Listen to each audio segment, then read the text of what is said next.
Good morning, everyone. Welcome on this beautiful Saturday morning, although it's raining in Northern California. Um, Glad that you were make it today. We're going to get started in just a second, and we're going to show you a little short video about our organization, and then we'll get started. Hello everyone and welcome to today's session. We are Premed CC, a student-led organization established in the fall of 2021. Our goal as an organization was to create an online community for pre-medical students at community colleges and universities with the hope of guiding the next generation of diverse and inclusive physicians. And while we advertise our organization as being for community college students, our events are open to anyone. We realize that finding guidance and mentorship in a pre-med journey can be especially challenging for first-generation pre-med students, people that lack the financial resources, or just those that do not know people in the medical field. One of the best parts about our events is that they're virtual, so you can do it from the comfort of your own home. We typically have events on Fridays from 5 p.m. to 6 p.m. PST, and on Saturdays from 10 a.m. to 11:30 a.m. PST. If you aren't able to attend the event, all our sessions are uploaded on our YouTube channel. Many of our sessions will end with Q&A with our speakers. Any questions that you have can be put in the Q&A section on Zoom, and our team members will read them and have them answered. After you have attended our event, you can log on to our website and complete the quiz, which will contain questions pertaining to our session today. If you score 70% or higher on the quiz, you'll be awarded a 2-hour mentorship certificate to show that you attended our session today. If you want to stay connected with our upcoming events or want to tell your pre-med friends about Premed CC, you can find us on Facebook, YouTube, Instagram, and TikTok at Premed CC.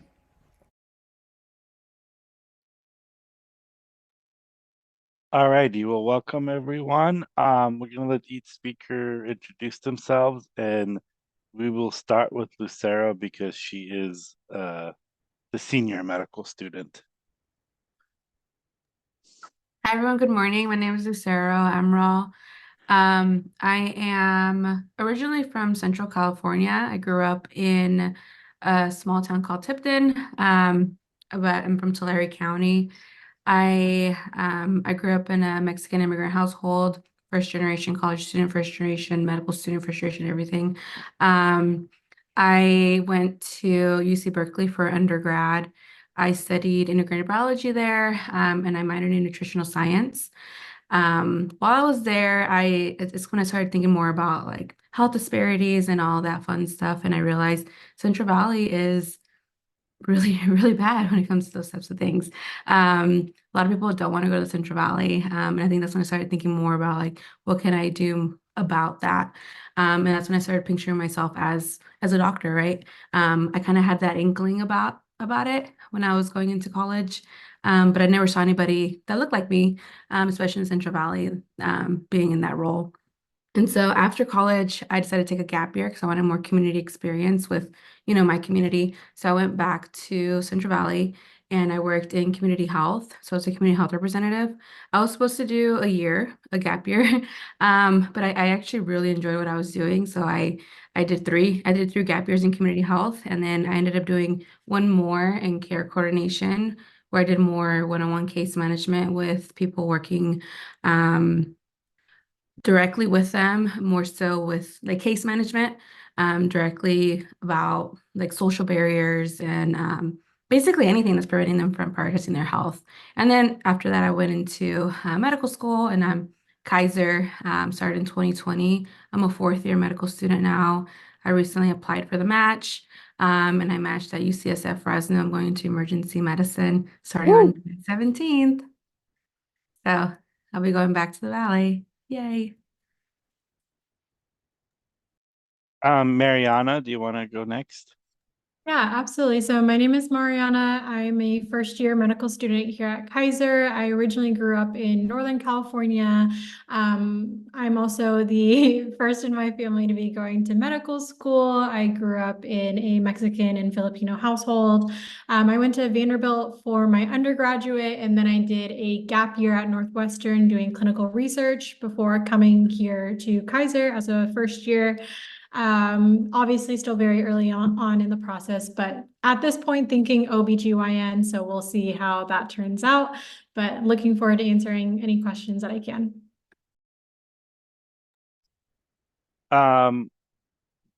Trevor, do you want to go next? Definitely. Yeah. So hi everybody. My name is Trevor Milan Marshall. I'm a first year medical student here at Kaiser. Um, so yeah, born and raised in San Diego, California. Um, sorry. Here we go. Yeah, so I went to the community colleges first for about 5 years, trying to like figure out what I wanted to do. Most of my life I worked in restaurant industry and like service industry in general. So kind of school and, finding my interests and passions really started in community college. So it took me that time to kind of like figure out what I wanted to do. But that's the luxury of community college is that you kind of have that explorative period and it's not breaking the bank, like a formal university would. So super support community college. But yeah, so I was there and then eventually I transferred to UCSD where I got my degree in molecular and cellular biology. Um, and then yeah, same thing. I'm a first person in my family going to medical school. Um, Basically back in the day, I had a lot of buddies that had like issues with substance abuse and things like that. So that's kind of a demographic that I'm particularly targeted to helping and serving. Um, and during my time at UCSD, I volunteered at like a houseless youth center down in San Diego, where I kind of got to work with these kids and like the pretty much the exact populations that I was like looking to help. So that was really cool. I did some work at Thermo Fisher Scientific just when I was in the process of applying to medical school. And I also did like a organization independent fundraiser in Tanzania, Africa. That was like just kind of a completely different thing, but something I just wanted to try to do. So I did that as well, right after I finished UCSD. But yeah, I'm excited to answer any questions. And yeah, thank you for having me today. Mohammed, do you want to go next? Yeah, I'll go next. Hi, everybody. My name is Mohammed. I'm a first year medical student at Kaiser Permanente School of Medicine. I grew up in LA native. For those in LA, East LA, Monterey Park specifically. East So I graduated high school a bit early. In California, they have this thing called the CHESP where you can just take an exam and get your GED. So I had, like, through the guidance of my siblings, my older sister had done it, so I knew it was possible. So I started early on at community college, and I spent around 3 years there. And it was at community college that I figured that, maybe medicine is for me. But I originally went to community college thinking like, the sciences are really hard. I didn't do too well in high school. And originally I thought I wanted to become like a family therapist. And then I remember I was sitting in one of my classes, it was like Biopsych 2 or something like that. And I think we are learning about saltatory conduction. And I think the professor at that point just said, okay, we're getting too detailed. Like, let's move on to like back to psychology stuff. And I was like, wait. I think I want to know a little bit more.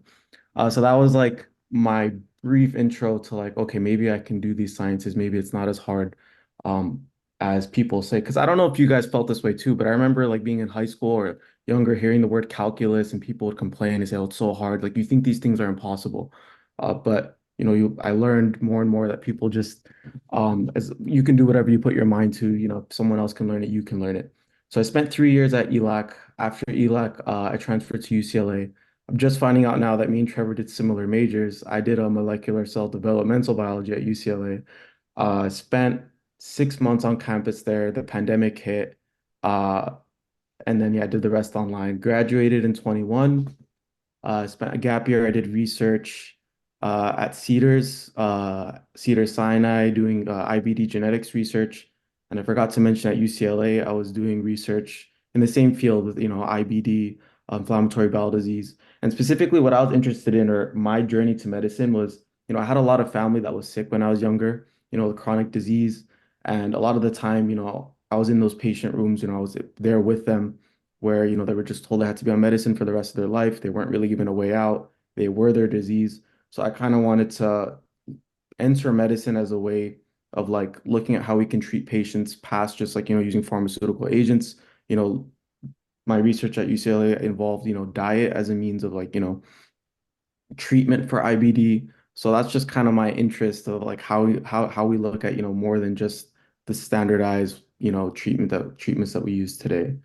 Um, so yeah, it took a year of doing research at Cedars, and then after that year, got into Kaiser, and here I am, and I'm really excited just to be on this panel, answer any questions, anybody has. And last and not least, Jose Barrera. Yeah, hi everyone. My name is Jose Barrera. I grew up much like Trevor down in San Diego. After high school, I wanted to be a firefighter, and I was working towards that goal pretty, head on. And as I was doing, ride-alongs at the firehouses and doing the fire academies, and just rotating through the neighborhood that I grew up in San Diego, I saw the impact that language can have. I was a Spanish speaker, oftentimes the only Spanish speaker on the crew. And I saw how people opened up to me just by being able to communicate with them. And I realized that there's more to it than that. There's something there that this community needs. And then I took EMT coursework, and I really fell in love with like the medical side of things. And being in the ER, rotating through emergency rooms in San Diego, I was like, wow, these doctors aren't just using one of their skill sets. They're using everything that they know, the Spanish speaking abilities that they have, the stuff they learn in med school, stuff they learn in residency.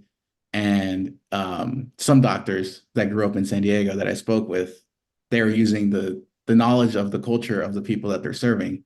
And I thought, there's nothing cooler than being able to use everything that you know at your job and helping people. So I ended up going to community college down in San Diego as well. I was there for 4 years, and then I transferred to UCLA, where I majored in biophysics and minored in Spanish. Then after that, I took 3 gap years working in research back in San Diego.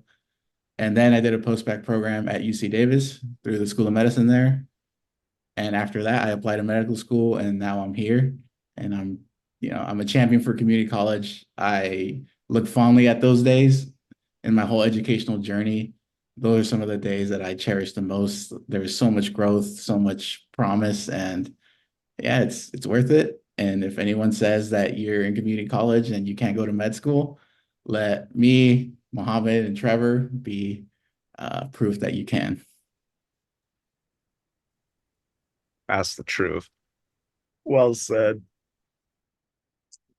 So I'm gonna kick off the first question. So all of you took gap years or took the longer, like more than 2 years at community college, um, and gap years and all those things. Did any of that harm you or made you feel that, made your application less or make you feel that you were behind some magical timeline? I think, yeah, I don't mind speaking to that.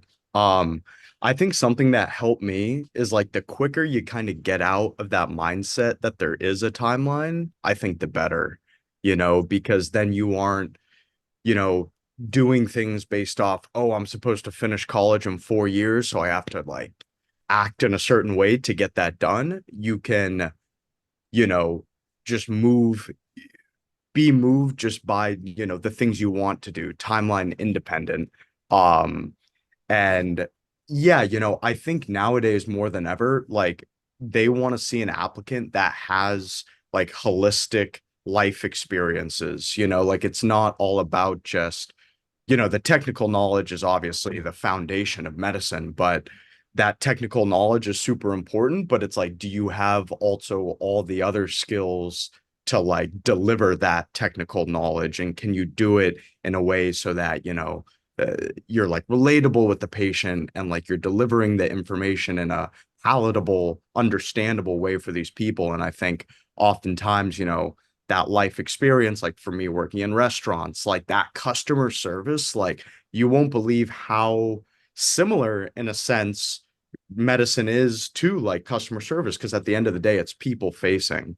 um so basically I really think it doesn't matter how many years you take, how many times you have to take the MCAT. I retook the MCAT, and like like that, going to community college for a long time, you like maybe traditionally back in the day that would be seen as like, oh, like an issue or a problem, but like nobody ever once asked me, oh, why'd you take so long at community college, or why did you retake the MCAT? Like that never came up in any of my interviews.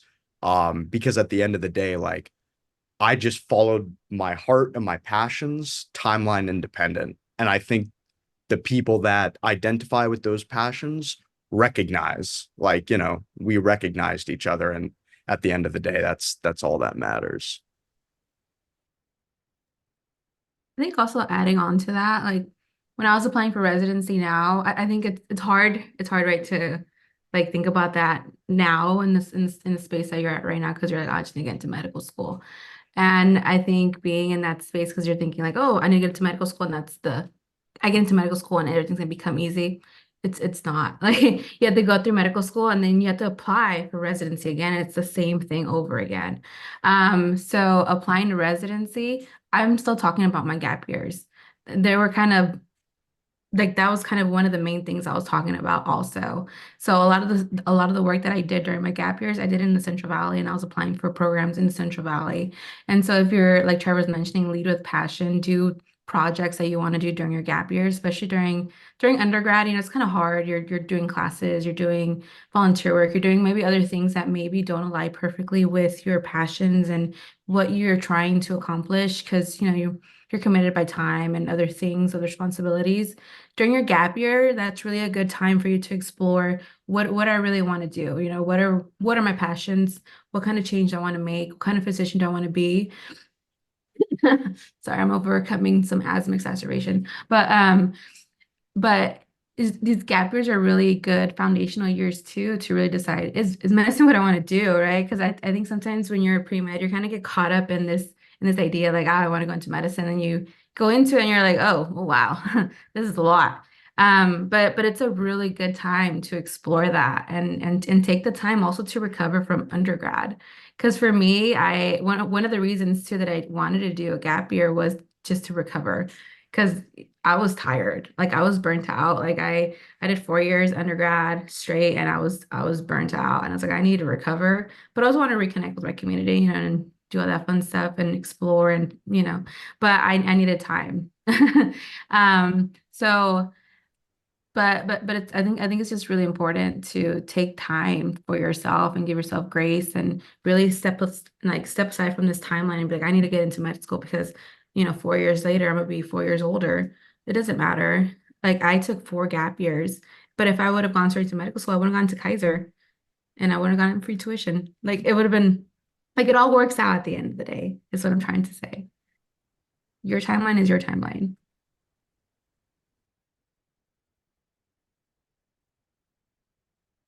Anyone else wants to add to that? Great. Lucia, do you want to add a little bit about like what residency is, just like briefly, because I think some people don't know what that is, and then like the process and everything.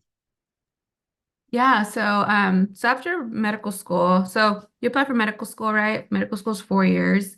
Medical school, you get your MD, and it's basically foundational knowledge of being a doctor. Right? You do general rotations, you kind of learn the basis of physiology, pathophysiology, meds, all that fun stuff.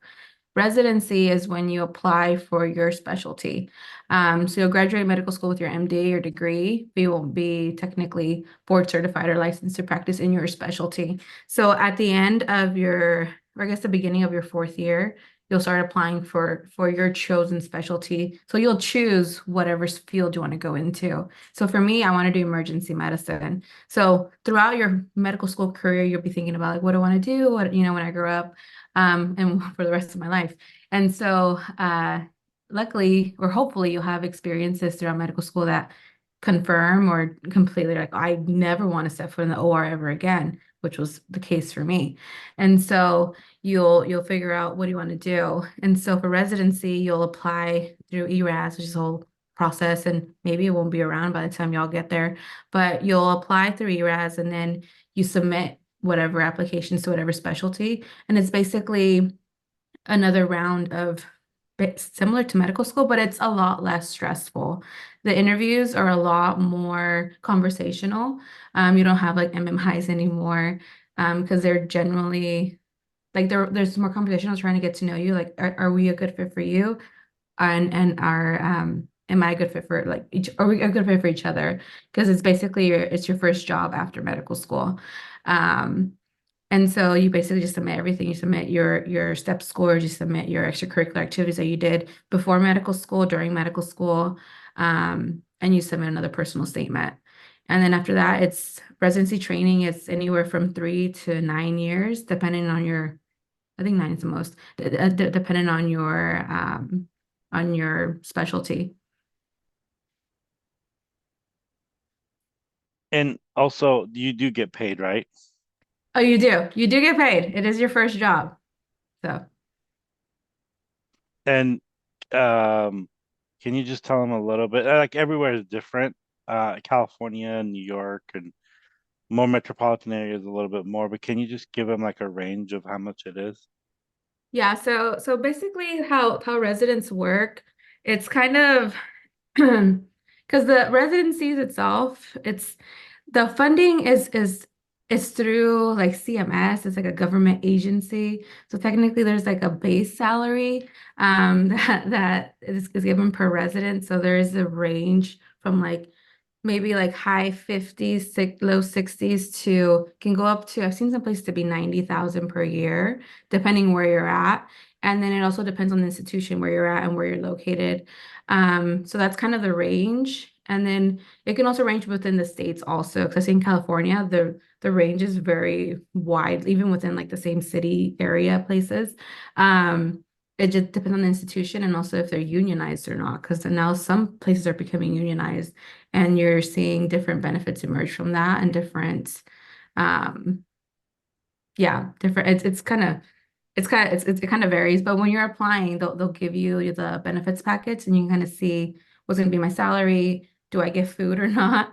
Do I get free parking? What are my hours? Vacation, things like that. It's basically like if you're applying for a job, they'll give you kind of everything up front so you kind of make the best choice possible. The thing about residency is it's not like a typical job where you kind of apply, interview, and then you kind of get all of your offers at once and you can pick and choose. You have to go through a match process, which is kind of a monster. So it's like you apply, right, and you interview, and then after you interview at all these places, every program gets to create a match list, which is they basically order their candidates in preference order, right? So number one is their preferred candidate, and then they kind of order it based off of that.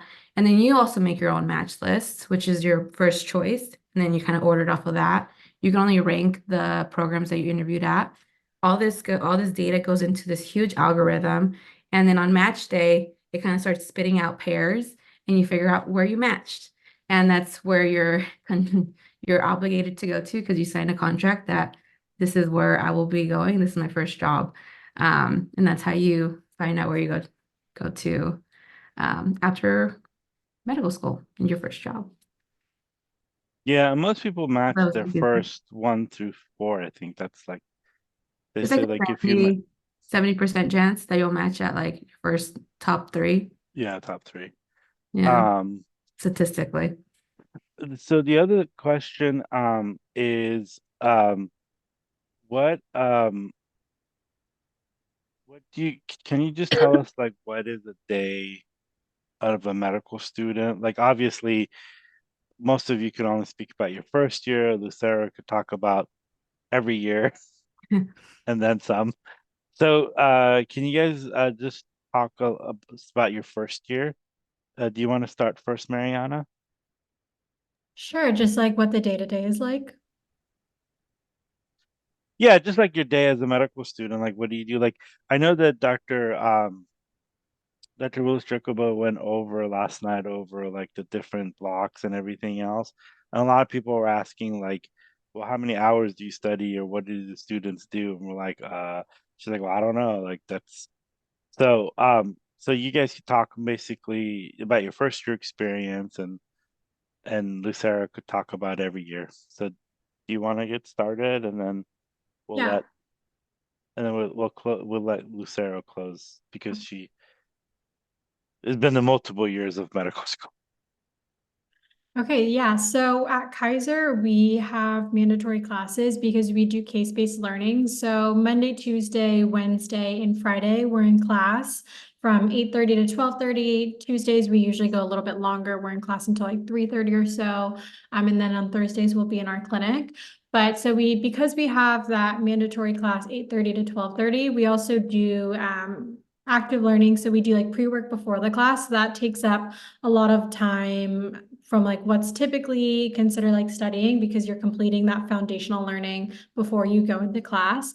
So I would say it really like depends on the unit, what type of pre-work we have, how much there is. We just finished up like our infectious disease and oncology unit, and it would say maybe like 2 hours or so of pre-work, and then we go to class for those 4 hours, and then again, like it completely depends on how the unit is, how comfortable I feel with it, but like I can study anywhere after class from like 2 hours to maybe like 4 hours, just really depends on how I'm feeling about that unit. I definitely try not to like overburden myself. I'm very much emphasizing like the well-being and like work-life balance. I try also not to do a ton on the weekends, especially just so that way I can have like a little bit of a break. So that sometimes means I front load on the weekdays a little bit more.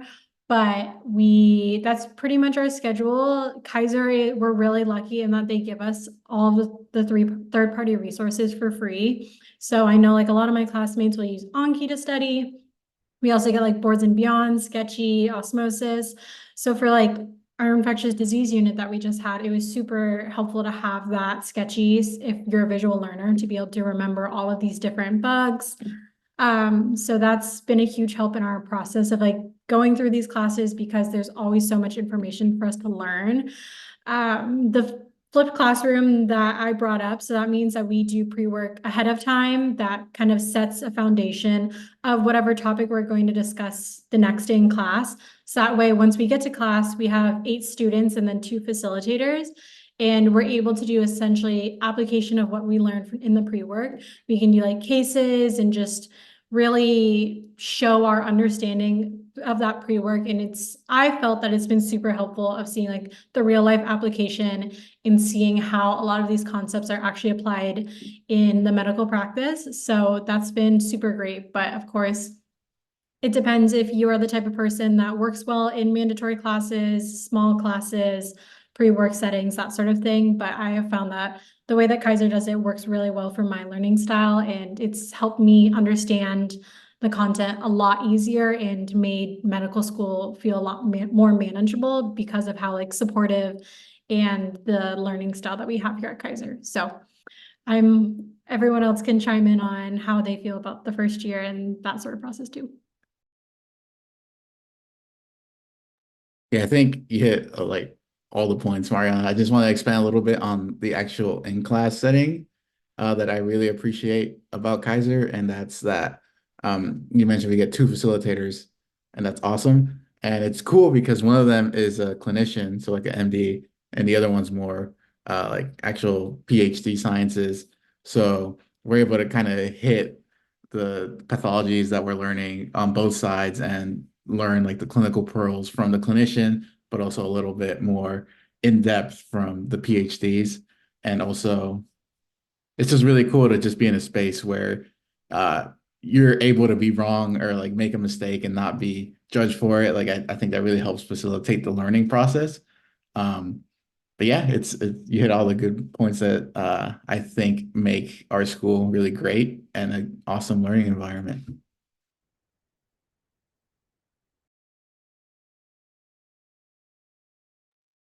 I can add just a little bit because I know the original question, Mariana and Jose, you guys hit on a lot of great points, pretty much everything to be honest. But as for like the exact amount, because I remember when I was in community college, I always used to wonder like, okay, how is it in university? Like, how many exact hours do you study a day? Or now for like, they're asking in medical school. Uh, it's a sucky answer, but it really depends, So it's like on the unit, like Mariana was saying. But another thing that's important to keep in mind that, I'm learning now as a first year medical student is that the learning is different in medical school. So like in university, you have a test and then you just study, what you need to study for the test, and then, you take it. At UCLA, it was a quarter system, 10 weeks, and then you take an exam. For us, we learned like all of infectious disease within like a couple weeks, 2, 3 weeks.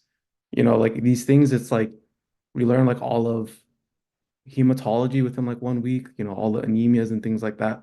So things move really fast in medical school. So I would say the amount of hours or something you study, it depends on how, everybody studies differently. And it depends from what I've seen, just generally on how medical school is. It's much more about how you organize the information you need to get more than understanding super complex topics like in undergrad. It's a very broad answer, but I just want to put that out there because the more organized you are, the easier it is. And I'm still trying to like get organized. Everybody's trying their own thing. But that is what will kind of determine how long you study because you can study for 4 hours inefficiently, and I've seen people study super efficiently for 1 hour. So yeah, I'll just put that out there.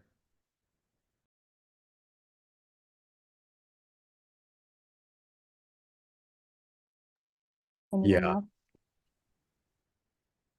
I guess, yeah, last thing I'll say, yeah, first, yeah, Mariana made a great point. Yeah, you just need to pass, at least at our school. So that makes it such a like that. And I guess this also goes to my other point. Like at our school, I feel like we are really, partly because of our small class size, we are so close.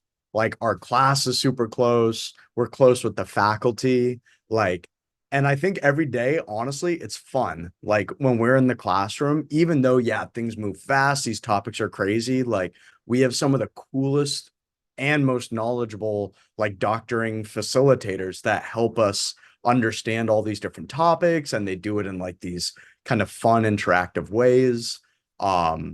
And yeah, we're just incredibly supported by, yeah, the staff, the faculty. They feed us like crazy. There's tons of free food all the time everywhere. And I still feel like I have my sanity. Like I always make at least one day of the week to like hang out with my friends, be with my people, call my family. And I think that's something I said going into medical school. Like, I'm not going to jeopardize like my past relationships or like, things that bring me joy, like drumming. Like, I'm going to keep drumming. And I've been able to find that time and do that, still pass my classes and be involved in other, activities that actually interest me that are extracurricular outside of the book work. So, I mean, it's a lot, it's hard, but it's definitely doable and you can balance um all the things, in my opinion.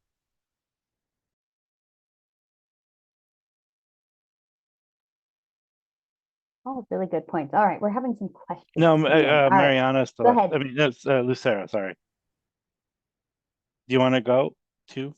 Oh, I was just going to talk about years 2 to 4, but if there's questions, I can. Yeah, go from 2 to 4. We have questions, but let's just finish that. So tell them like what the 2 to 4. How does that work? Okay, I'll do a And quick. your grades too. How does grading work too? Oh, yes. So grading, I think there's been some changes since when I was first year. But for grading, we're pass fail at Kaiser. And I think a lot of med schools are moving towards pass fail, from my understanding, which is a great thing, I think. And I think that also reduces the competition among a lot of students and helps build this collaboration that we see at Kaiser also. We also don't do a ranking system at Kaiser either. So, which I think also helps foster this community that we have, which is beautiful. I love it. So for years 2 to 4, so second year, so I don't know if it was mentioned, but first year you're also doing family medicine. So you're in clinic once a week for 1/2 day per week. It's usually Thursdays, either the morning or afternoon. So you'll have class, you'll have about you'll have 3 half days. I don't know if they changed the schedule for first year since I've been there, but 3 half days per week in class, and you have like one that's kind of long or something, like Tuesdays a little bit longer. And then Thursday you'll have 1/2 day in clinic. And that's kind of starting after like a month or two into your first year. So you kind of go with your preceptor. You're with this preceptor for 2 years, right? So we have longitudinal rotations with our clinical rotations. So you're with the same family med, or I am, but you're basically doing outpatient, like family med clinic, for 2 years, and you're with the same preceptor. So it helps kind of build a relationship with this preceptor, which I enjoyed. My preceptor was wonderful. And you're with them for 2 years. So, sorry, I can't breathe. And so what happens in second year is they add on the rest of the core rotations. So what happens with the switch is you're still doing 1/2 day of family med outpatient clinic per week, but now you're also doing 1/2 day of every other specialty. So the way that looks like is you'll have 2 full days of didactics, so class time, right? And that's usually Monday and Thursday, if I remember correctly. So you'll have Monday and Thursday. Monday is like a 1/2 day also. Thursday is the full day of class time. And then you'll have Tuesday, Wednesday, Friday. Those are full days, but they consist of 1/2 days of specialties. So for my schedule, I had Tuesday, I had pediatrics in the morning, I believe, and then I had to drive to family medicine clinic in the afternoon. Then Wednesdays I had OB-GYN, and then Friday I had surgery in the morning and I had psych in the afternoon, and then I had emergency shifts sometimes on the weekends. Um, so that was my schedule for second year. And then it kind of rotated too, because then we'd have some blocks of I forgot what it was called, like structured time or unstructured time. I don't remember what it was called, but it was so meant so that we can kind of follow up on some patients, because one of the focuses of this kind of longitudinal rotations is that we're able to kind of see patients in different specialties, so that we're kind of following them throughout their care essentially, which did actually work, right? Because I was actually able to see one patient in family med clinic that we referred to OB-GYN for some reason. And I was like, whoa, I'm seeing you in this clinic now. So it was kind of one of those moments. I was like, wow, the curriculum works. And then we're also able to kind of see them longitudinally, right? Because you're in FM clinic for 2 years. So the idea is that you're able to kind of schedule these follow-up visits with patients with you for the long term, right? Because usually if you're doing these block rotations, you don't have follow-up visits with patients unless they're really, really sick and you're seeing them like every week, which typically you don't have that in outpatient clinics. Because it's like even like a really sick diabetic, you'll probably see like, I don't know, every 3 months or so. But longitudinal, if you're there for 2 years, you'll see them. So you kind of build these relationships, which is beautiful. But second year, that's kind of how it works out. So second year is a really tough year for our school, because you kind of go from first year, which looking back, first year it's kind of a lighter year, and then second year is a rough year because it like doubles the time that you're in class, or just the time that you're scheduled for something. Second year is rough. Then third year gets nice. Third year is wonderful. So after second year, third year, now you're transitioning into studying for step one. So second year ends around August, and now we have 2 months off to study for step one, and that would be August and September. You take step one at the end of like September or so, and then we have October, which is like a boot camp for step two. Then they want us to take step two sometime after that. And then after that, we just kind of have basically our own kind of tailored schedule for years 3 and 4, and that's more so to fit our areas of interest. We do have some required rotations, so that would be we have to do a critical care rotation. We have to do a rotation in whatever area we're trying to go into. Mine was emergency medicine, so I had to do a rotation in emergency medicine. Ours is in San Diego, but most of them are in like LA area. We have to do a sub-I, or basically they're like audition rotations in family medicine or internal medicine. Also, we have to do neurology. We have to do a community medicine rotation. We have to do a but to do 2 health system sciences courses. What else? I think that's it. Everything else is basically elective. So then you kind of are able to fill in your schedule how you see fit and how would best um, like kind of fill your goals for whatever you're applying into, because everyone's schedule is going to be different according to what they're trying to apply into. Because some people require a lot of away rotations at other institutions, versus others specialties don't require any of those. Like for emergency, we have to do 2 aways, and then say family medicine, they don't require any. So then those schedules will look completely different. So years 3 and 4, more flexibility, which is beautiful. And that's basically our schedule. I know that. Oh, sorry. Go ahead. What was that? And then you grow up and become like a doctor. And then you grow up, and then you apply for residency. And then yes, and you get to enjoy your 4th year, right? Yes. I know that Dr. Jacobo talked about flipped classroom, and some people had questions about like what it is. And so can you all talk about flipped classroom and what you liked about it, what you didn't, what was challenging, what was good, all that good stuff. So I'll let anyone go. Anybody that wants to go, talk about that.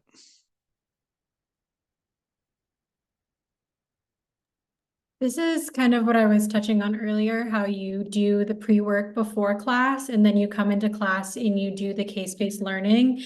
And definitely want to hear everyone else's perspectives. But like I had mentioned, I really enjoy this. When I went to undergrad, we did not have this style of learning. And just being able to come into a classroom and have like being able to work through the clinical cases or like work through it as a group and then with those facilitators on site has been really valuable for learning. And I know that some people, of course, like feel some certain ways about having mandatory classes, but I think the way that Kaiser does it, in which we're doing case-based learning in small groups, has been extremely valuable and is not something that you would get at most schools. So I think it has truly benefited like my understanding of what unit we're going through or what we're doing. But again, happy to hear from the other panelists.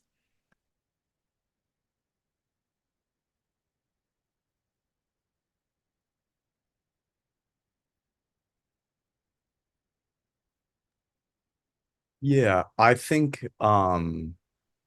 yeah, so I really like the small group learning style. Lectures were always tough for me, like just trying to kind of stay focused and engaged.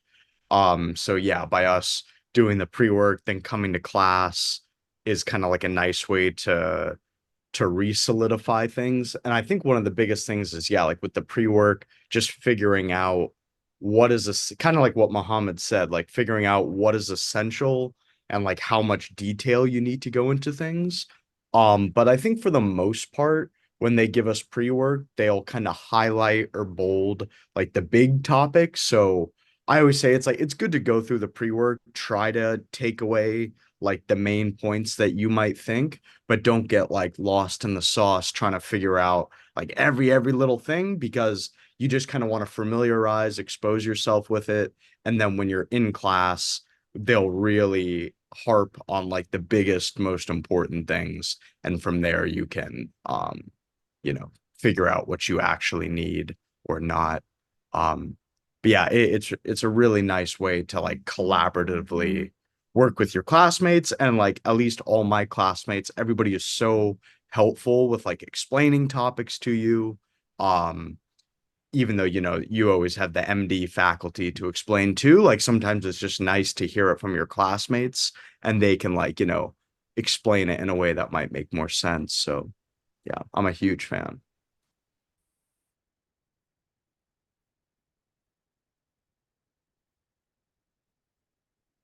I can provide like a little bit of an, I guess, alternative-ish opinion. Um, I like small group, but I think like out of classmates and stuff and other people, like, compared to other classmates, I think I'm someone who's like less of a fan of it. But that's because I'm also the minority at the school. I feel like in undergrad lecture, I actually kind of enjoyed. because I would just be able to sit there. I wouldn't take notes. I would just kind of listen to what the professor is saying, given that they're a good professor. They have to be a good professor. And if they're teaching it well, then it kind of like, sinks in a bit more. So a lot of, even now, I'm still getting used to it. A lot of first year is kind of getting used to that flip. And I think I mentioned before, small group learning, you'll get out of it what you put into it.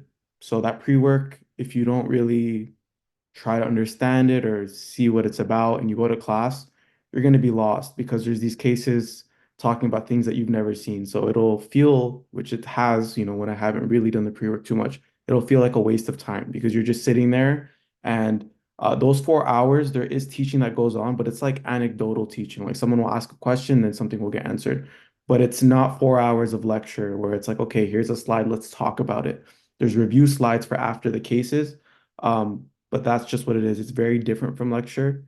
And that's something that I didn't know like fully going to Kaiser before of like how really, different style of learning it is.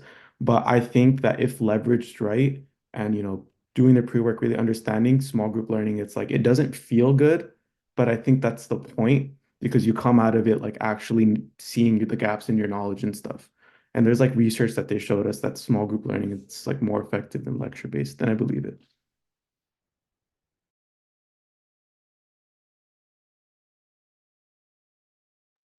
And I think that's a great point that you make, Mohammed. And, because when people apply to Kaiser, there's like a ton of different reasons why you want to apply to a school. And honestly, like it's totally valid. Like if you apply to Kaiser for the free tuition or like their mission statement, but you're like, I'm not really a fan of small group learning, like, that's okay. Like sometimes it's tough to find a school that like aligns with everything, but that just small group is the reality of how we learn. um so yeah, that's just something that you would just have to kind of work with and like adapt to. But yeah, no shame with the free tuition, man. That is can't beat that.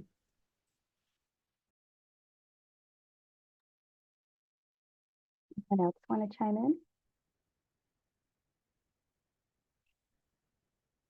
All right. All right. So we got next question.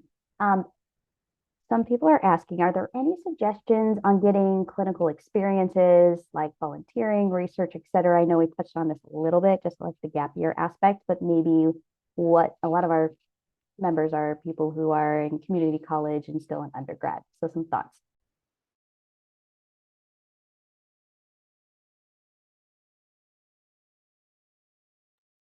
So for clinical experience, I was a medical scribe and I loved it. I thought it was great.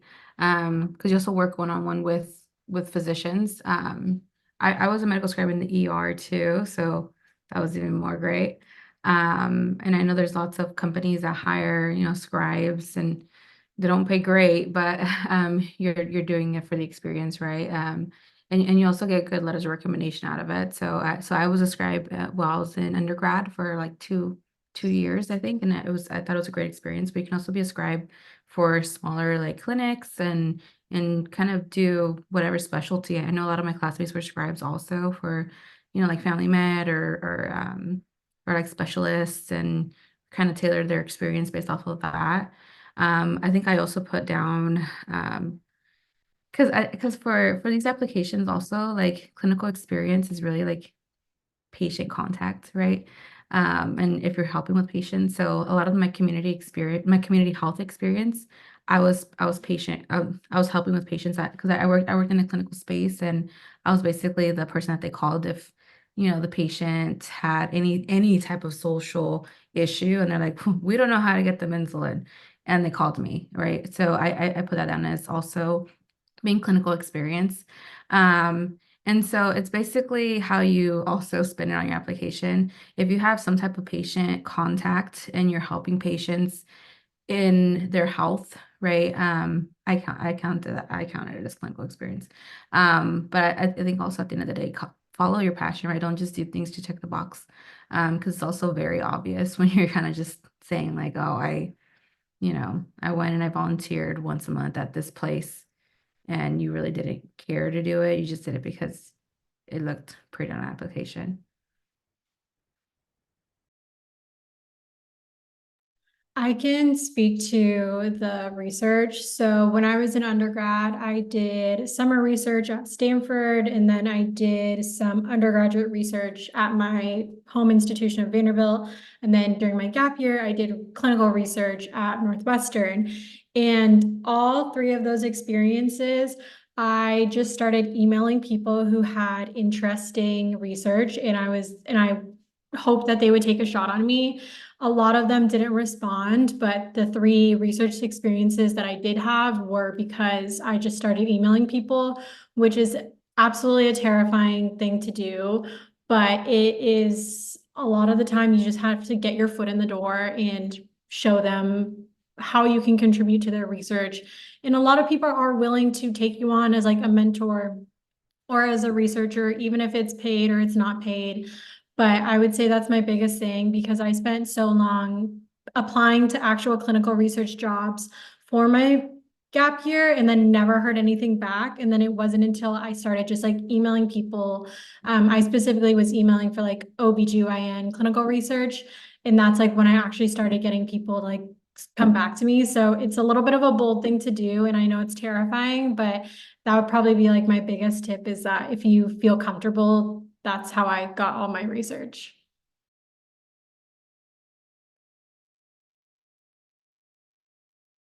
So the one thing that I want to add is in the fall, we usually do a lot of things about summer research programs, and there's a lot of them now that are for community college students, first gen, and all of these are paid. And so like some of them pay you like $8,000 for like 10 weeks. And so apply to those because the worst thing that could they tell you is you didn't get in. A good practice for medical school. So there's a lot of these programs that have like protected time, which basically means that part of this program that you're going to for the summer, the people that are involved there, like this is their job to mentor you and teach you. So you get a lot of that focus instead of just like somebody saying, yeah, you can come in my lab and do that and doing it for free. I mean, most of us like have these things called rent and got to put food in your stomach and gas in your car and all those different things. So it's just really hard to commit 20 hours a week into something that is beneficial, but it's just the reality of it is like, I mean, obviously it's better than working at a fast food place, but you also have to like have financial responsibility. So yeah, so there's a lot of great summer programs out there.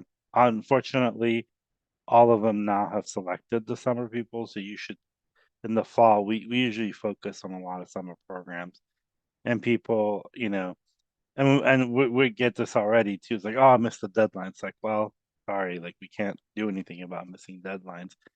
So, it's really important to keep track of those. Um, so yeah, sorry. Can I speak to this for a little bit? I just want to make it very quick. Um, Journey to medical school, and I'm sure Sarah can speak to this, to residency or this whole process. Um, it's it's littered with a lot of no's and one yes. So like that's for summer programs, that's for medical school. So from now, just get used to hearing a no. A lot of our journeys are probably literally just a couple yeses. Like my summer research I did research before transferring to UCLA, I didn't have any research experience. So as a community college student, I don't want to go in and like, be less than or just have less research, especially knowing if I wanted to go into medicine. So I applied to a bunch, forgot like six, seven, eight, nine, maybe 10. I forgot. Most of them were no's, like all of them were no's except one. And then that's when I learned like, okay, this is just how it's gonna be. And it was one of the top ones that I wanted to go to that got back to me later. And that's actually a program I kind of want to plug because it's specifically for community college students. I'll type it in the chat. Um, and oh, that's not it. There was a typo. But in my application to medical school, like during interviews, this is something that I was asked about more than like undergrad or things like that. So the NIH has a program specifically for community college students. So you're not competing with other people, and I'm pretty sure there's more community college programs, as Ruben was mentioning. But this program specifically for community college students, you can go to DC and you get to choose your area of specialty. So it's kind of a two birds, one stone thing. When you apply to medical school, you want to be able to, as Lucero was saying, speak to what you're doing. So if you're interested in like, I was interested in immunology, so I did like B cell research. But if you're interested in anything else, you get matched. Once you get accepted, you choose your top three and you're able to, conduct research there. And then last point, about that is in applying to summer research programs, a lot of the times you're going to need, a couple recommendation letters. So what that means is that in your classes now, your science classes, the professors that you're cool with, that you like the way they teach, let them know. Build those connections now. In community college, you should have at least one or two professors that you're really cool with that you can, feel comfortable having them write a recommendation letter. And yeah, that's my TED Talk. Yeah, the TED Talk, the what Mohammed's talking about. So for the last 2 years, we've had Dr. Milgram, who runs all of the programs for NIH, has come and spoke to us and tell you what to do, what to apply. She even like literally like tells you the steps to fill out the application. And this person oversees all of the research programs for undergraduates, community college, medical students, post-bacs. Um, yeah, so go check out the video, and yeah, she'll be back again this year. She like we don't even have to invite her. She just says I'm going to come back again because she recruits a lot of students that have been here. And if you look at our previous events, there's a group of former community college students too. I'll put that in there as well, that were in the summer program, and you can watch that. But um, yeah, that's a great program. And NIH, I don't know if you know anything about the NIH, but it's a basically like the place that funds all of the research in the US. And so it's a great program, and I'm glad that Mohammed brought it up. But I didn't know that you did that. But yeah, so um, there's hundreds of programs. You just have to apply.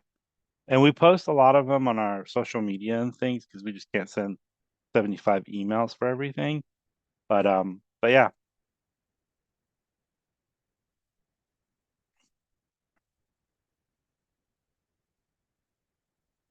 Anybody else wants to add to that, or do you want to go to the next question, Indy? All right, so we have another question. I'm an incoming medical student, would love to go into surgery. Are there any recommendations what I could do now and in med school to better prepare me? I'm a first gen, so I'm not too exposed or familiar.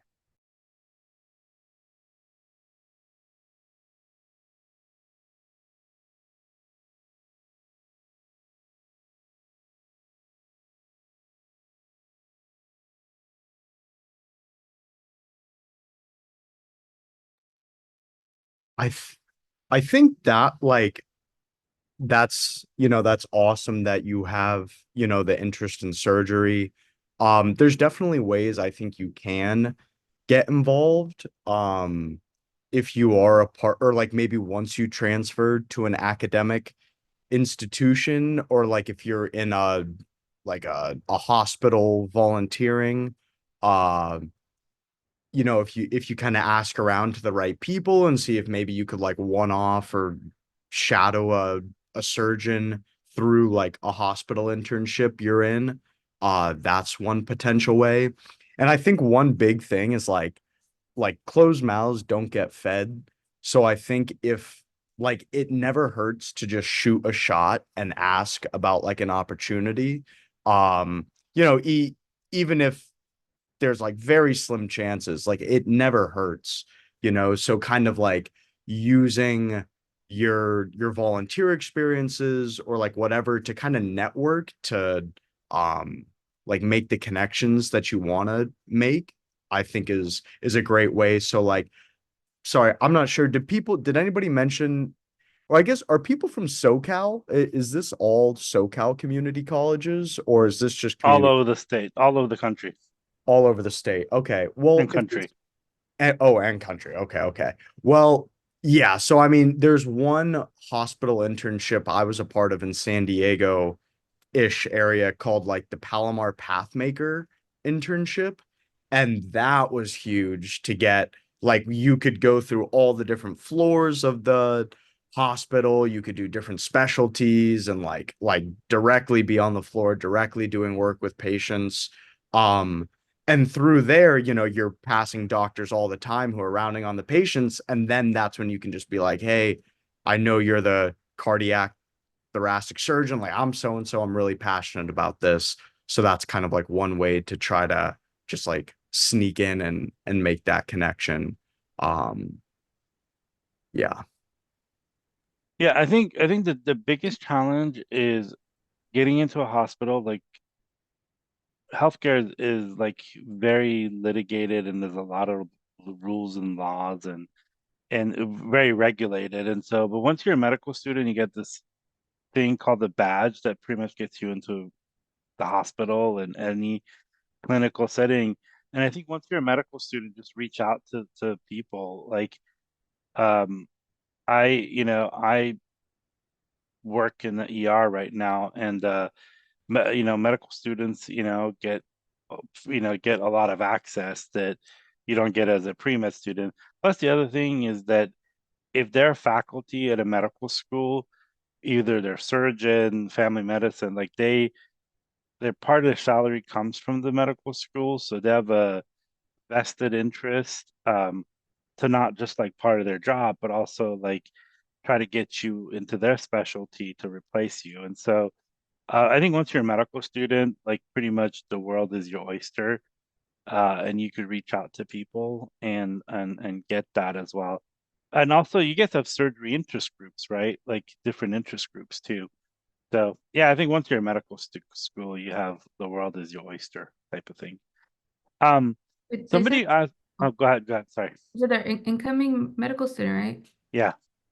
Okay. I think something to start thinking about too, like if they're interested in surgery, it's like what kind of surgery too. Like if they know if it's like, because there's a difference if they're interested in say like general surgery or plastic surgery, or like vascular surgery. So like if like my advice would be if they know, like, say I'm interested in plastic surgery, would be to start reaching out, like once they start like first year, right? Start reaching out for like research, like start getting mentorship and start getting, start working on projects and start being more involved off the bat going into it because it's a much more competitive field once you're going to be applying for residency compared to if you're going to be applying for general surgery. So kind of knowing more so like if you already know you're interested in surgery, kind of deciphering what you're interested in off the bat early, because if you're making that choice in your third year and you're like, actually, you're going this general surgery route, and now you're like, I'm actually interested in plastics or vascular or something more competitive, and you have no research and you have nothing kind of backing you in that way, it's going to be much more harder to match into residency at that point, and you might have to start considering taking a research year, or taking some time off in between, third and fourth year, so you can kind of build that application to apply into that specialty. So maybe, I'm not saying doing it now, right? Like you're already going to start your medical career or whatever. But if you kind of have that inkling already, maybe start thinking about it. Like what kind of projects can you become involved with or start, like once you start medical school, like you still have summer, like I'm not saying do that now. I'm saying please enjoy your summer. Don't start studying. Don't start doing anything right now. Once medical school starts, it's going to start and it's not going to stop. So please enjoy, like right now, take your time to build healthy habits, take your time to foster relationships, take your time to do everything you want to do and be happy and fill your life with joy. But once you start medical school, kind of start thinking about like what specialty you want to go into, if it's competitive versus not competitive, and kind of start strategizing in that way and start building and reaching out to mentorship early on, because that'll kind of help guide your medical school career also, because then you don't really want to be at that point in your third, fourth year when you're rotating, you're like, oh crap, I actually do want to go into this competitive specialty, but I don't have my application to kind of show for that. Now you're kind of in this predicament where you're forced into taking a research year, and maybe delaying your residency application.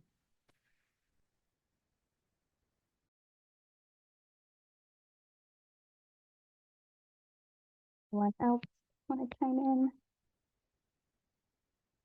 All right. Well, let's do the next question here. Are there any tips, so I guess general study tips to study efficiently? I know we kind of talked about this earlier, but I think people want some nitty-gritty details.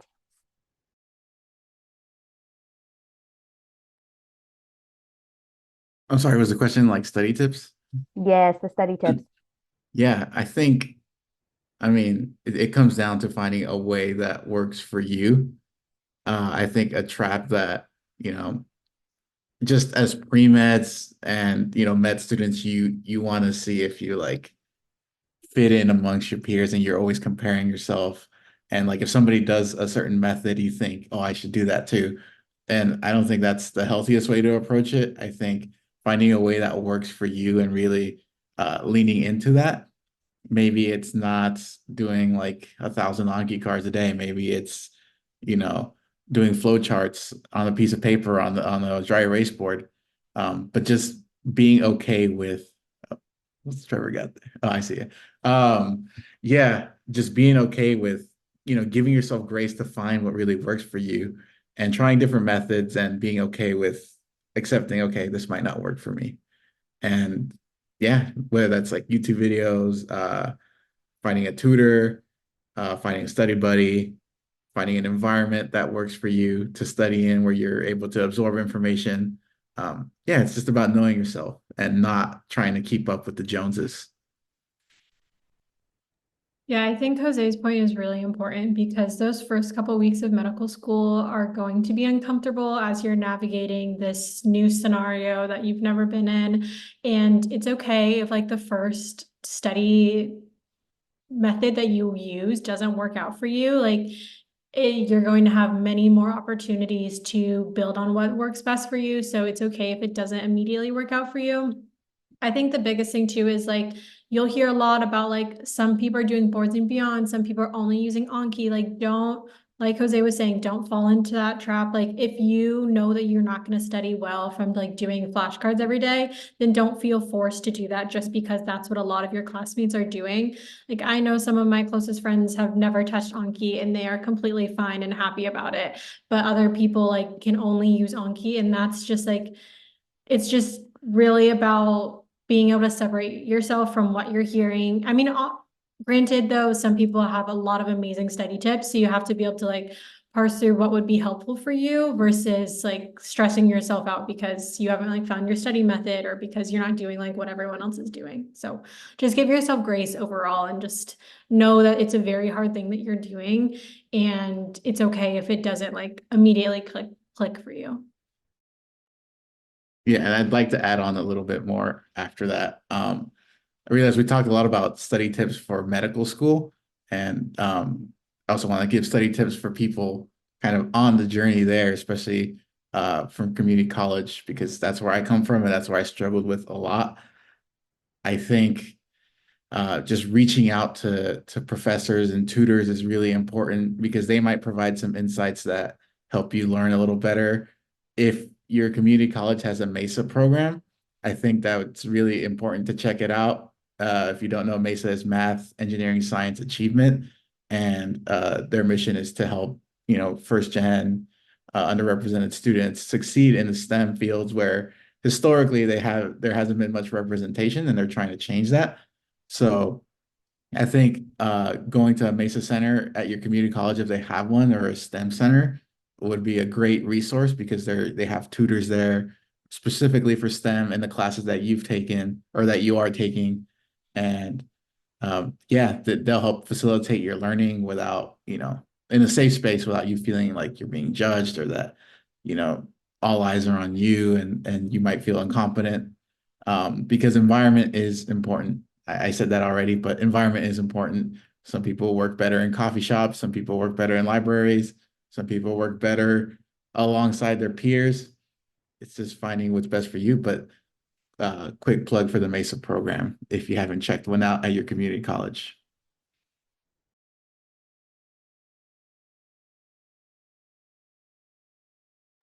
Really, really quick, just gonna add on to what Jose said. I can't recommend Mesa enough.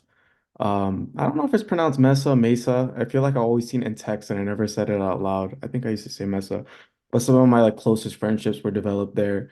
I think till this day there hasn't been as cool of like I used to walk into mess and there used to be whiteboards with people doing like calculus, and then like, you walk by, another person walks by, then like suddenly you have five people just like crossing their arms looking at a problem.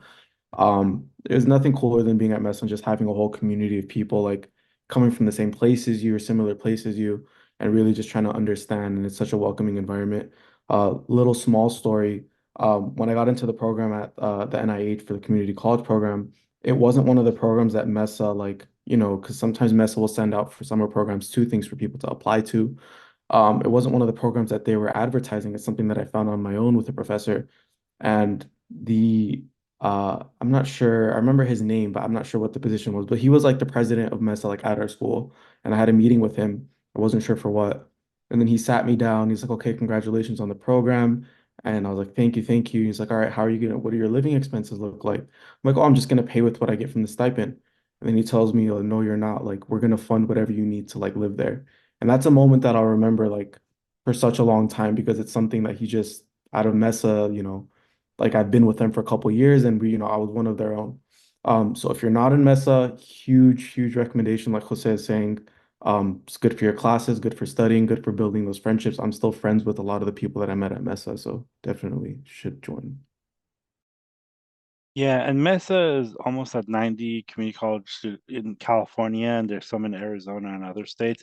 I'm not sure of every state, but if there's not, there's also STEM centers. Those are really big at community colleges now, and the federal government is funding a lot, some of it through grants and stuff. But also, I think the most important thing is that you have 4 to 5 years to learn your learning style. And if you don't know what that is, talk to a learning specialist on your campus, Mesa, or even take online quizzes. There's a bunch of them. So like I struggled my first semester in college, and one of my professors was like, I think you're dyslexic, and I'm like, no, and he's like, yeah, I think you are. And the reason why is that I learned how to read and write from both sides, different languages. So I sometimes get mixed up because I think you're dyslexic. And I took a test and I was like, yep, you're dyslexic, very mildly, but you just need and so I learned that I'm more of a picture learner. So like I take these notes and I take my notes and I make these really big picture graphs because that's the way I understand things. And I'm not the kind of person that sits in front of Anki all day and take, and so you just have to learn, and that's what and I think what they've talked about is the discovery, the self-discovery. Like, how do you learn? How do you take tests? What do you enjoy? Another way that I love to learn is listening. So if I could see something and listen to it, I'm done. And so I know that thing backward and forward. So just learn how you learn. I mean, I think that's the key part of it is, spending 4 or 5 years and hopefully you're getting good grades. And I think with medical school, obviously it's much tougher. I mean, I'm having on medical school, but it's much tougher and it comes at you really fast. But you also know how you learn. And what Mariana said is that, some people don't do Anki, and some medical students I know, Anki is kind of like their crack. They're always like, doing it. And so I think everybody learns very differently. And I think you just have to learn how you learn. Um, and yeah, and just because, someone like Jose who's much smarter than me could learn by just like reading, um, I can't. That's just a really big struggle for me. So there you go. Um, somebody said I can't study. I'm gonna put that there on YouTube. I didn't know that thing existed. Yeah, that was me.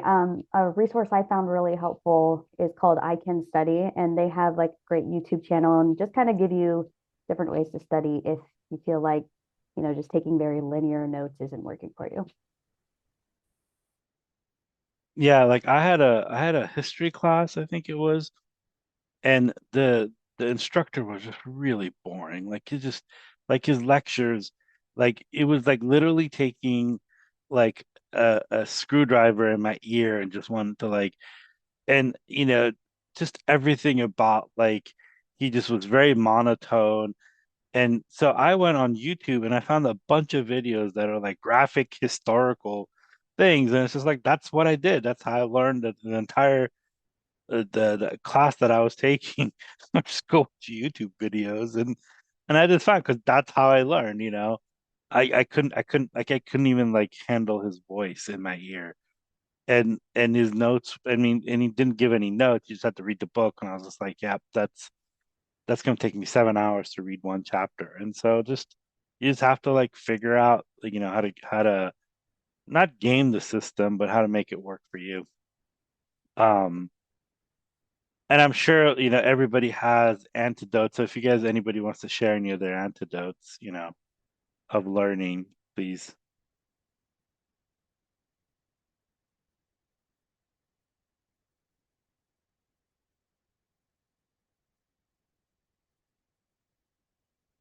Lucero, do you want to talk a little bit about how you learn your third and fourth year on rotations? How that happens?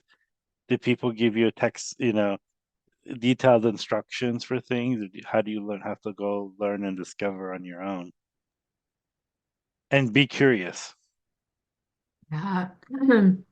Yeah, so third and fourth year, because you're mostly like you're just doing, which luckily is how I learned best. I've never been much of a, reading and type of learner. I learn by doing.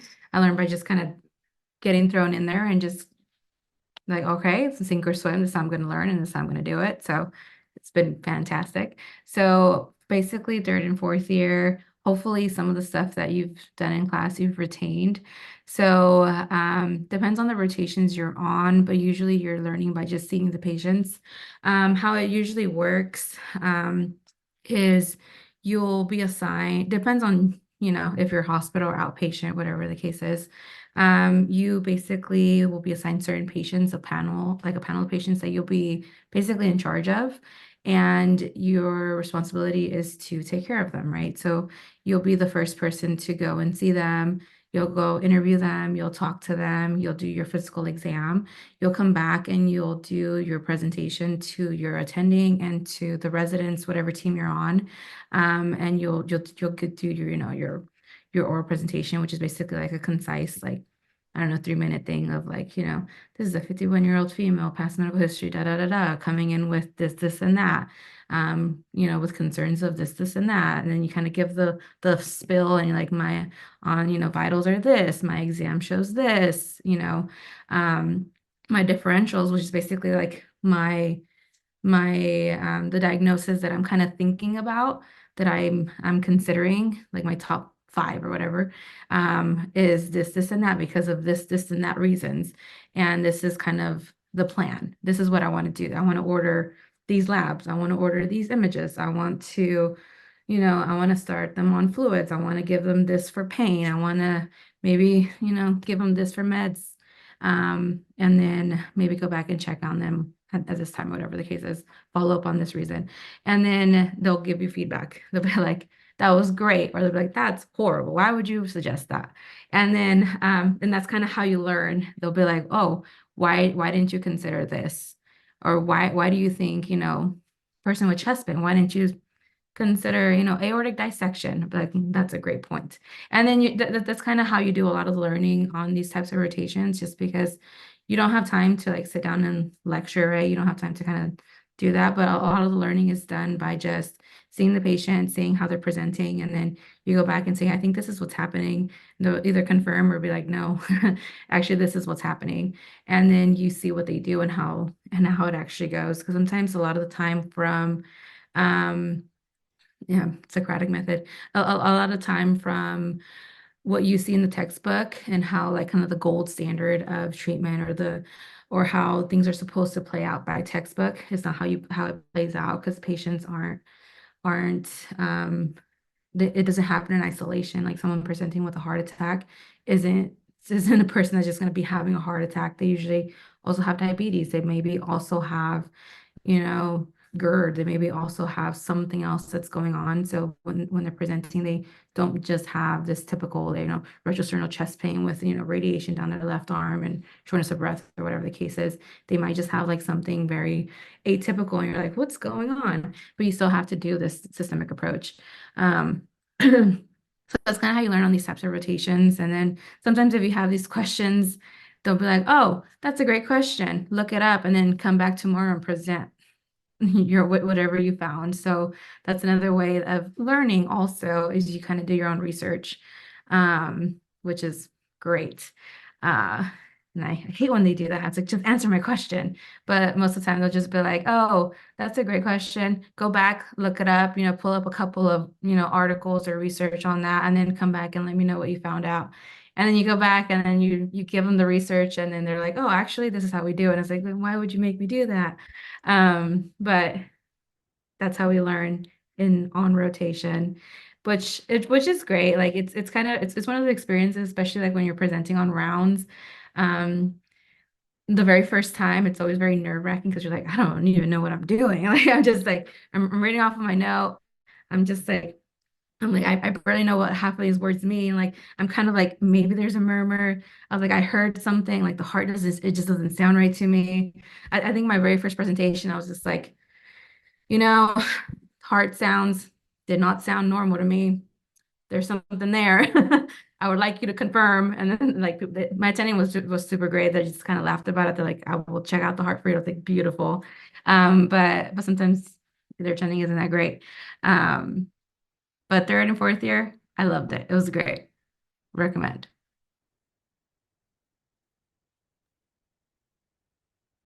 So somebody wanted to ask about how do you balance classes and studying for step one in the second year? And can you talk what the step one or step two is as well? I guess I could talk about step. So step one and step two, just kind of what it is. It's the USMLEs 1 and 2. So that's our licensing exams for basically practicing medicine in the United States.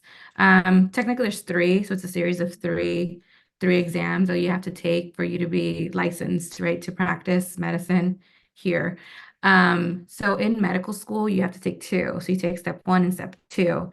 So usually in the traditional structure of medical school, you take step 1 after your first 2 years, because usually traditional medical schools after 2 years is when you do the like didactics is 2 years, and then third year you do your core rotations. So usually they want to do step 1 after didactics, because step 1 is more so based off of didactic learning. It's more like, like the physiology, all of like the very specific like mechanisms and all that fun stuff that you learn, like biochem and all that. So that's step 1, and it's like an 8-hour test.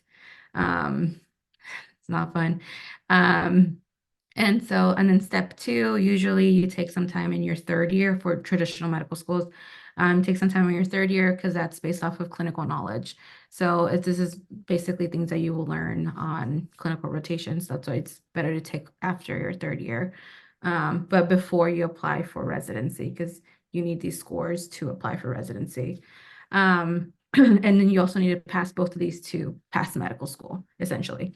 And so what you do is you want to have you want to be able to study for step 1 as you're going through your curriculum in medical school, right? So what I really appreciated from Kaiser, and something that I was thinking about when I was going through all these different interviews for medical schools and picking whatever medical school I wanted to go to, was, is this already kind of included in the curriculum, or is it something I had to do completely separate and alongside?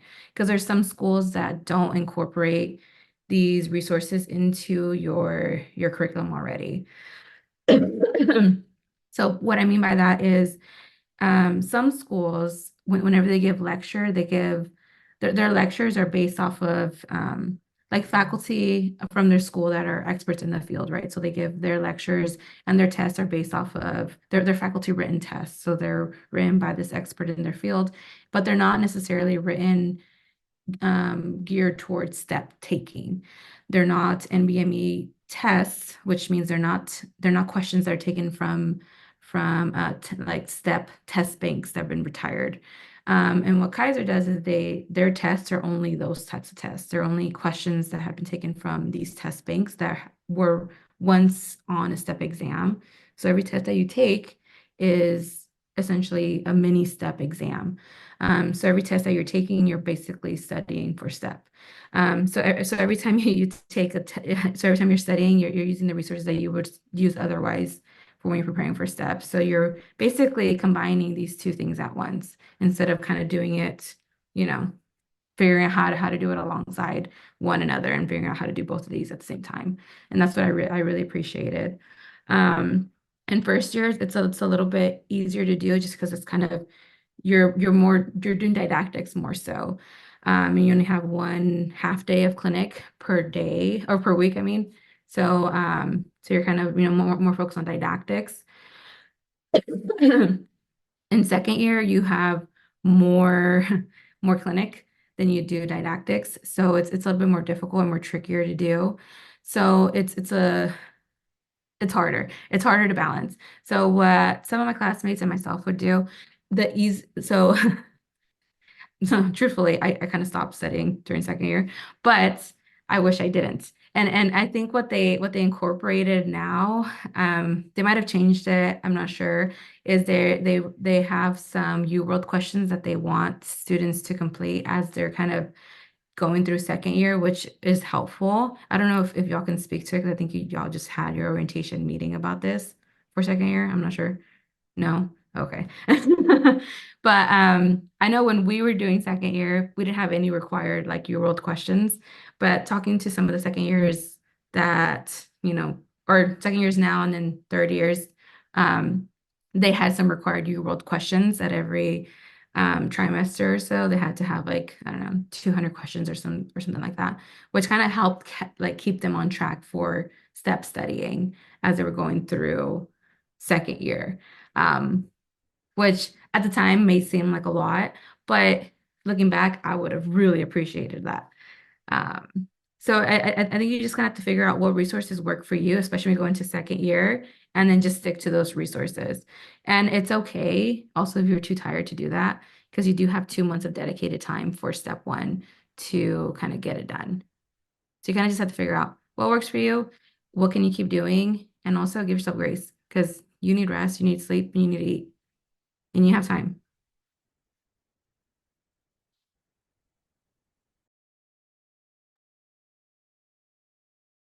And kind of following up on that, somebody was asking how are like testing and exams done in medical school, like your first year, second year, and third and fourth year, and how are they different?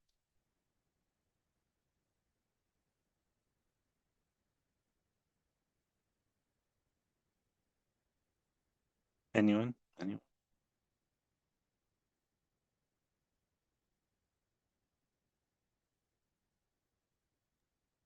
I'm sorry, could you say the question one more time? No, they just want to know how do you take exams in medical school, and what are they? Like, how are the exams structured? Yeah, so I guess for that, so yeah, we usually have an exam at the end of every block that we do. So like GUR, genital urinary reproductive, we have a, exam maybe after 3 weeks or 4 weeks of book work. CVP, cardiovascular pulmonology, we have like 5 weeks, then we take an exam just based on that. Sometimes the exams have anatomy portions to it, sometimes they don't. All the anatomy questions are given with kind of like pictures of like plastinated like body parts and structures, and they'll be usually like they're I guess they're all vignette based, like all the questions, whether it's the anatomy or just the hard science. It'll always be like, oh, 73-year-old female comes in, past medical history of hypertension and type 2 diabetes. Her vitals are this, recent travel to that. And then you're kind of just like synthesizing all the different information that you've learned to answer the questions. But yeah, it's pretty similar to like U World. If you like, not in difficulty, U World's always way harder, but like same style. That's pretty much how the questions are given. Sometimes you have to click on something and it'll show you like histopathology and you have to identify things. So I don't know if that answers the question. Also, just want to again emphasize Lucero's point in that the exams that we get at Kaiser are the retired step questions. They're NBME based. So that's also like when you're considering which medical school you're going to or want to apply to, that's also something to take into consideration because it's been extremely helpful to have these retired step questions because it's like every time we take an exam, it's allowing us to get more comfortable and more practice with the format that'll ultimately be for like STEP or the boards. And so just like NBME, those are NBME exams when we take them. So it's very helpful to be able to do that.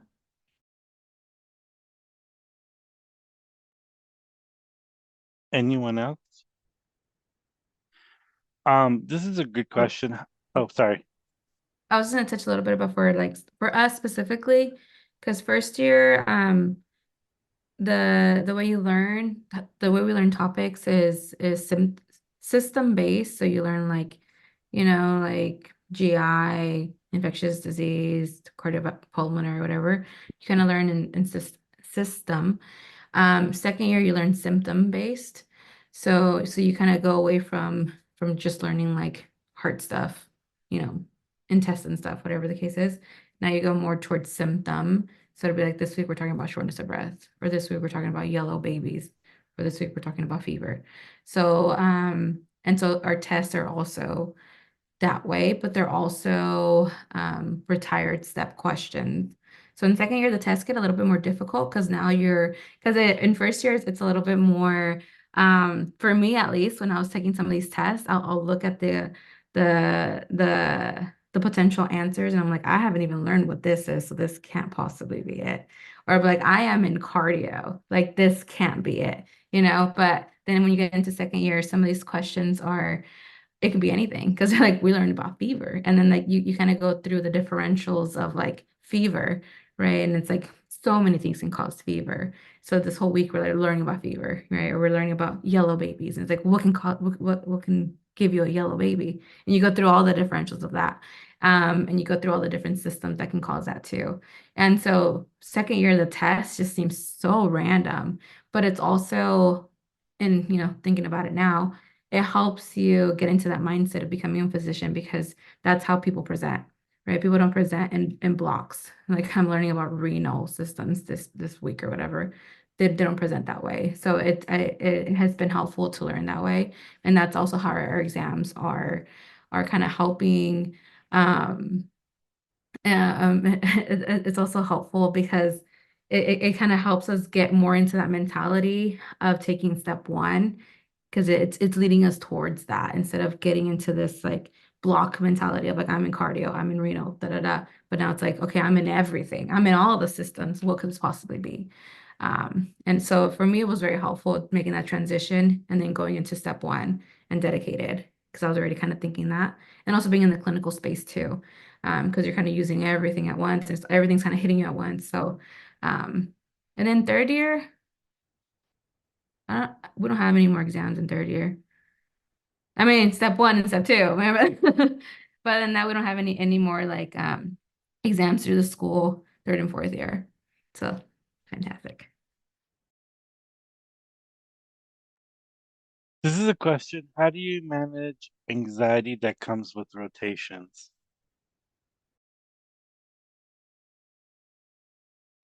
So I can speak to this as far as it goes for a first year medical student doing outpatient family medicine. But I was really nervous starting rotations. Like I knew we would start rotations first year. I was really just anxious about what was expected of me. And like we, we we were learning about like the TCA cycle and I'm supposed to go talk about a patient with diabetes or something, and I was just like, I don't know what's expected. Um, but something that was told to me by a mentor was that just accept that you're there to learn, that if you had already known that stuff, then you wouldn't be there. So just go in there, just be curious, and just understand that you will like make mistakes and give yourself that grace. That's what the rotation is there for. They're there to teach you, and you just have to be there to learn. So I would just say changing the mindset of like thinking you have to come in knowing everything. Just do your best and then learn the rest, and then you'll be fine, in my opinion. Interested to hear what the other panelists have to say. I would also say that, like, if it's within your means or you have access to it, therapy has been so helpful, at least even just our first year. And I'm assuming progressing through medical school as things get harder, we're seeing more patients. If you have the means, I think that therapy is so beneficial just to help you navigate this like very stressful time. So always will plug for mental health care.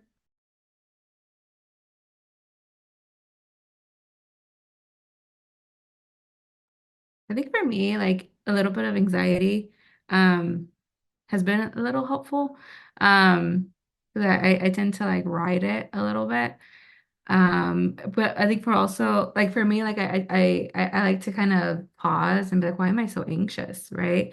Because I feel like it also stems from like it took a while for me to break out of it, but it's like because yeah, you want to go into this space and you're like, I want them to think I'm smart. I want them to know like, oh, I deserve to be here. I belong to be here, right? I earned my right to be here, whatever the case is. But it's like you already belong there. Like you're already there, you earned that spot. Like now you're there to learn. You're there to become a physician. You're there to be, to take in all the pearls, to kind of to start building that skill set. And you're where you should be, right?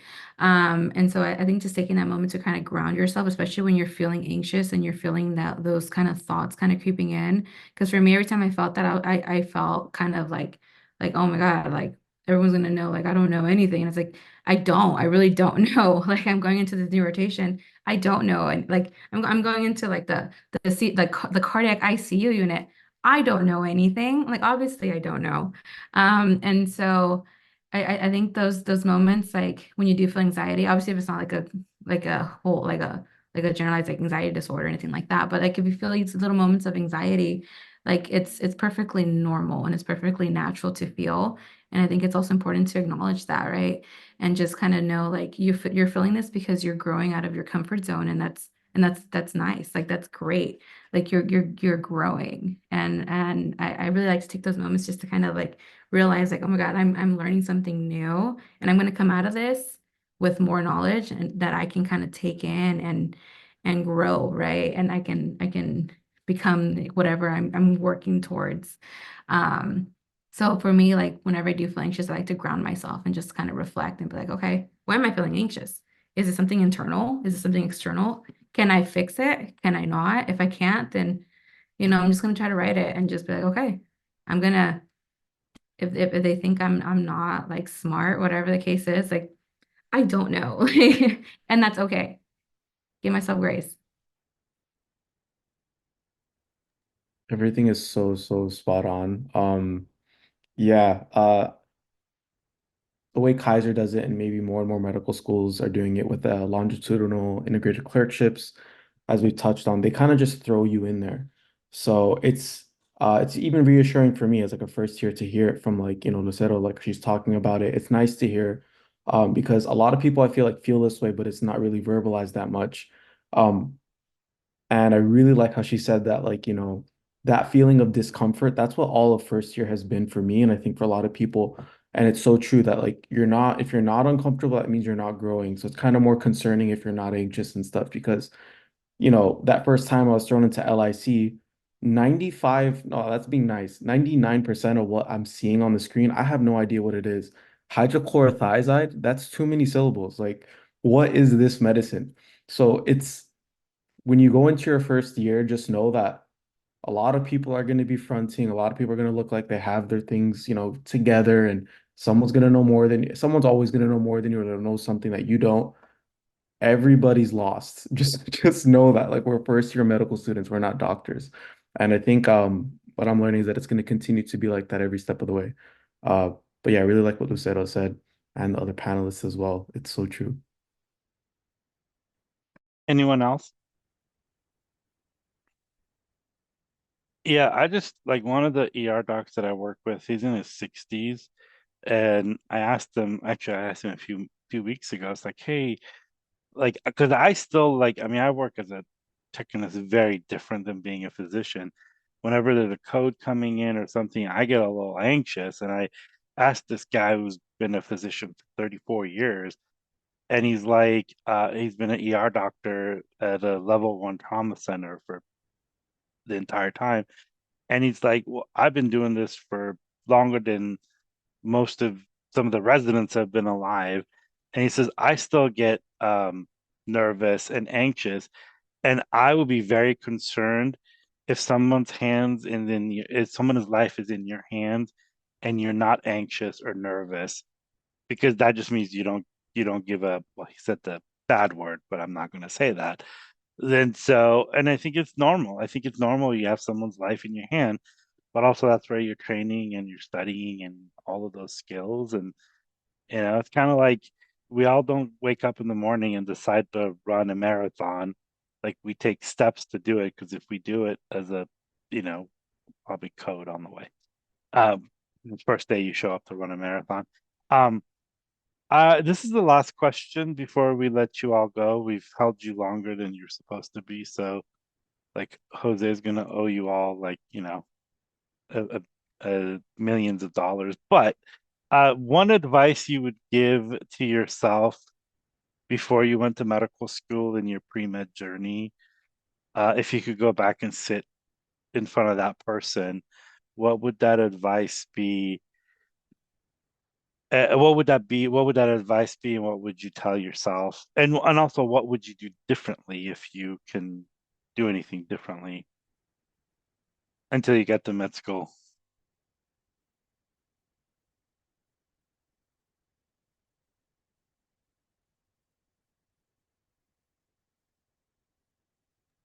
I could Anyone who I go could first?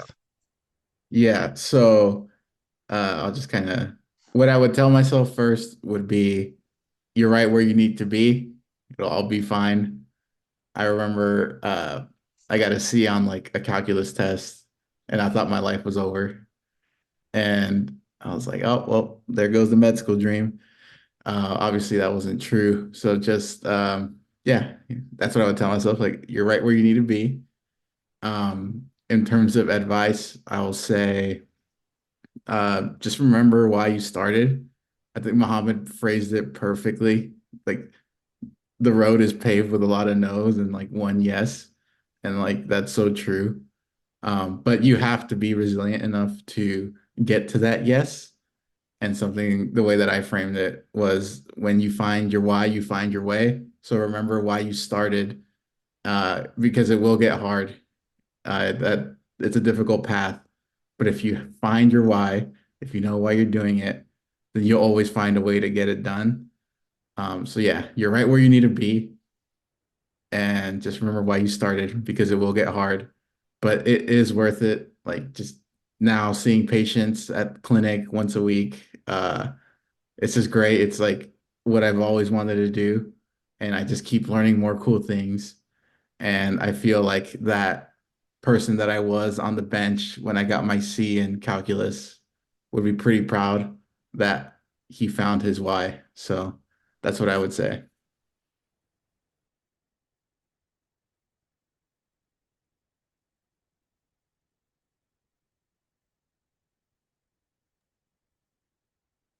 Yeah. And the journey is now, like what you said, Jose, earlier about how like some of the most transformative kind of years were in community college.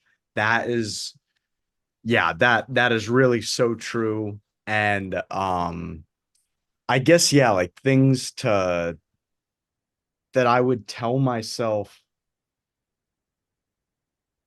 like again, I think as long as you're just following what you truly are like passionate about and interested about, that is that's what I would tell myself. Just follow your passion and follow your heart and be honest with it. Um, because like honestly, in community college, it wasn't until my fourth year that I thought, okay, healthcare I'm interested in, like whether that was nursing, PA, doctor.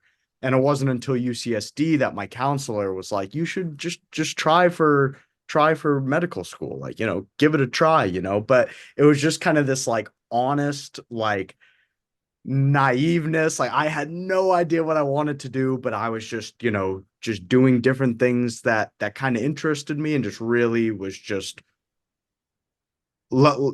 going with life and whatever way life took me. And yeah, I love it all. I really don't have any regrets in that regard. Like, oh, should I have been more focused in one thing or another? Like, because I was just genuinely trying different things and trying to understand what my path was.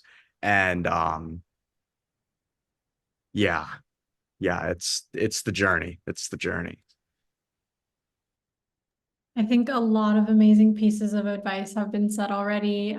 Again, just like echoing what Mohammed had said earlier, it's really easy to get bogged down in all of the no's, but it really just takes one yes. And it's so special when that does happen. And it just reminds you of why you're doing what you're doing and how all of those no's made it worth it because you were able to get to like achieving what you wanted to.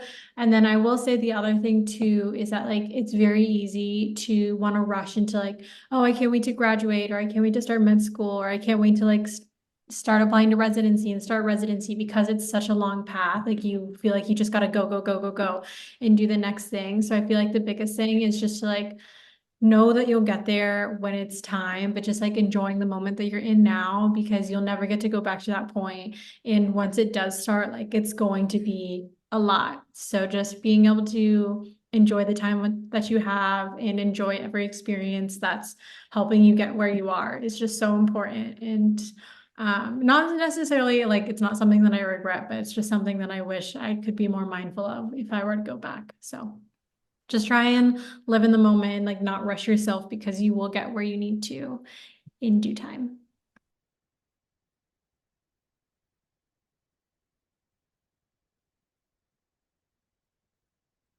I guess I'll go next. Yeah, really great things said by everyone. I have a couple things. First thing that I wish that I knew before that I've come to know now is that these titles, like these school names, Harvard, whatever it is, like, they really don't mean anything per se. Like, yeah, it's like validation that you get, like, okay, I transferred to this university, like it feels good and it's a mark of accomplishment. But what I mean by these names, they don't mean anything, is that these people at these places are no smarter than you. And it took me a while, coming from community college, going to my classes, thinking that like all the classes at UCLA are going to be different, they're much smarter. Some of the best classes I've ever taken in my life were in a community college lecture hall, general chemistry. Like the professors, like a lot of people don't realize that are outside of community college, but you're getting like a private education, like from a private school, but in a community college setting. Because, these professors, some of them taught at UCLA, some of them taught at USC, and they're teaching community college students. So really don't think that the education you're getting is any less. A lot of the times it's better. So just remember that, these school name doesn't matter, things like that. You're just as good as anybody else from anywhere. That's one. Two, follow your gut. If something doesn't feel right, if you feel like you've been in a program for too long and it's not really what you want to do, or you feel like you might want to work with someone, but it's not, something's just not right, follow your gut. A lot of the things, or a lot of the whole process to medical school, um, adcoms, things like that, they're able to sniff what we said before, they're able to sniff out, if you just do something just to do it. So do stuff that you can speak to and really follow your gut and just let your gut lead the way. The last thing that I'll say is, if you've never started journaling, journal. I think it's really cool. I started journaling in community college because somebody else told me to do it. And it's really cool to just, get your thoughts out on paper and to be able to look back and see what your thoughts were when you were a community college student. So, and it helps, you think your way through things, problems you're having, but also just like to put your dreams down on paper. So if you don't journal, I would start journaling. Those are all my pieces of advice.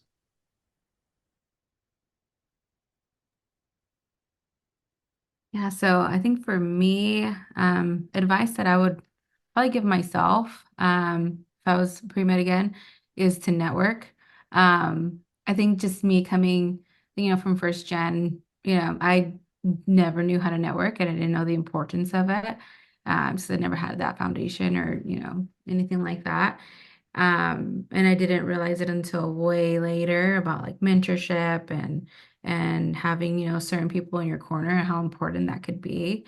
And I think also there was like a certain part of me that too that I just didn't realize how um like how I think there's a certain part of me that I didn't want to put myself out there because I was like, what if I fail?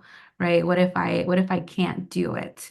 And so I think just getting those thoughts out of your head and just putting yourself out there and just starting networking, start reaching out like this is what I want to do. This is how, this is where I want to be. Like, how can we work together to get there? How can I help you? How can, we help each other? So I think networking is something that's really important, especially when you're applying for medical school, right? To get these letters of recommendation, and then moving forward, right, for residency, getting those letters of recommendation too, and getting shadowing experiences and getting research opportunities, because it's really important to get your foot in the door with, say a professor from whatever, institution you're at, to be like, oh, I know someone. Like maybe I don't have that opportunity, but I know someone who does, and they can connect you to someone, and then it kind of gets the ball rolling for you. So I would definitely say, if you're not already, start networking and start getting your name out there and putting your face out there too, because it's also very it's a small world, medicine. It's really interesting because when I was working as in community health back in one of the clinics, one of the directors there, she kind of became my unofficial mentor. So she actually knew one of the directors at the residency that I'm going to be starting at. And she connected me with her in my first year of medical school. And I was like, wow, small world. And so you don't know who you don't know, right? And so kind of start getting that process going and put yourself out there. Don't be scared. I think as Mohammed said before, like you're gonna hear a lot of no's, but it only takes one yes. And that's kind of all you really need. So that's kind of the advice I would probably give myself. Just, you know, believe you can do it and just run with it. Thank you very much, everyone, and sorry for keeping you longer than you were supposed to. And you could get $2 million now from Jose for keeping you longer. Again, thank you, everyone. It was really nice meeting everyone and seeing Mariana again and Jose, of course. And hopefully we could have you all come back, and maybe Lucero in the middle of her intern year telling us all of her stories that uh, you know, sinking and swimming in codes and stuff. But anyways, well, I hope everyone has a great Saturday, and thank you again. And um yeah, and thank you again for the generosity of your time. Thanks for having us all. Bye, Thank everyone. you, thank you, thank you. Yeah. Have a good weekend.